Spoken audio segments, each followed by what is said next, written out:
স্বৈরাচারদের, like ইসরায়েলের প্রধানমন্ত্রী নেহু ইতিহাসের সর্বোচ্চ বাজে সময় কাটাচ্ছে।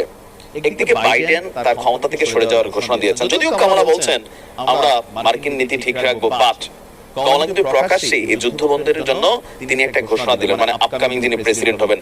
তবে আমি চাই ট্রাম্পের বিপরীতে কামালা হ্যারিস যিনি আছেন তিনি প্রেসিডেন্ট হন, কারণ ট্রাম্প বড়ই ভয়ঙ্কর একটা ক্যারেক্টার।